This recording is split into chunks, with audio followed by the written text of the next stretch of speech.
تو اللہ تعالیٰ غفور اور رحیم ہے، اس سے ہمیں توبہ اور استغفار کا اہتمام کرنا چاہیے جب وہ کافروں کے لیے اس قدر نرم ہے کہ ان کے سابقہ گناہ معاف کرنے کے لیے وہ تیار ہیں۔ قل للذین کفروا، اے پیغمبر کافروں سے فرما دیجئے، ان ینتہوا، اگر وہ باز آ جائیں، یغفر لہم ما قد سلف، تو ان کے سابقہ گناہ معاف کر دیے جائیں گے۔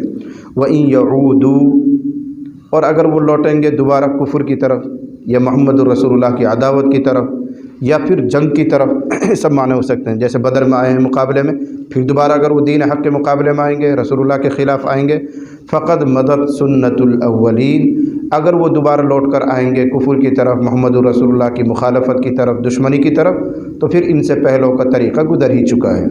کون؟ جو 70 مارے گئے تھے، تو اللہ پھر وہی تمہارے ساتھ وہی کام کرے گا۔ یعنی اگر باز آتے ہو تو اللہ غفور الرحیم ہے، معاف کر دے گا، نہیں باز آتے ہو تو آئندہ بھی پھر وہی امید لگاؤ جو بدر میں ہوا ہے کہ اللہ پھر تمہیں قتل کروائے گا، پھر مسلمانوں کے ہاتھوں سے تمہیں قید کروائے گا، ذلیل کروائے گا۔ وَإِن يَعُودُوا فَقَدْ مَضَتْ، اور اگر وہ لوٹیں گے تو گزر چکا سنت الاولین، ان سے پہلے والوں کا طریقہ۔